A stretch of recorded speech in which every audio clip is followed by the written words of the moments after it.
If you've ever driven in Merizo, you most likely have driven on the Bile and Pigua bridges.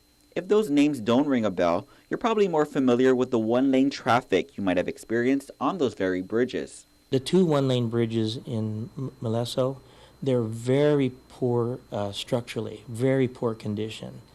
One of the reasons, they used to be two-lane bridges. One of the reasons they're down to one-lane bridges is we don't want two large vehicles, traversing the bridges at the same time. That's how structurally unsound they are. Public Works Director Carl Dominguez says plans have been in the works for years to rebuild and expand the bridges, but in order to do so, it has to acquire private property through a route rarely used. The property is in the name of a deceased person. We've approached the children, or at least one of the children of the the deceased person, but the parties have been uncooperative, so we feel we have to go through a condemnation process. And this is one of the steps of it, is to go to the legislature for approval of it.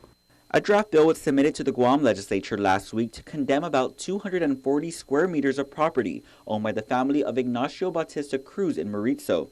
Cruz passed away over a decade ago, and DPW had attempted in good faith to negotiate with family members.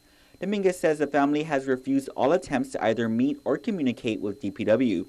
He adds DPW had successfully negotiated the purchase of all properties needed for the project other than the Cruz lot, which accounts for less than 5% of the main lots over 4,900 square meters. The department was originally looking to obtain a larger portion, however, due to what Dominguez calls a lack of cooperation, scaled back the taking to only those areas needed to meet safety and compliance requirements. So we have the funding to replace them completely with brand new structures that should last another 50 years or more, and that's the reason why we want to do it.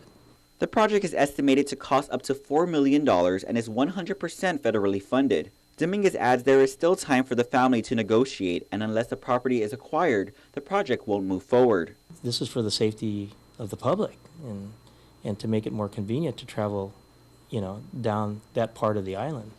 And while KUAM was unable to get a hold of the Cruz family, Merizo Mayor Ernest Chargaloff says he had spoken to Cruz's son Rodney a year ago, where he indicated that, quote, "my land is not for sale," end quote. Chargaloff, meanwhile, believes the bridges suffice and questions the need to expand it as Merizo doesn't get the volume of traffic like in Hagåtña or in the north. However, he does say if it's the only path the government needs to take to fix the bridges and it will benefit the entire public, he would support the condemnation. Reporting for Guam's News Network, I'm Ken Quintanilla.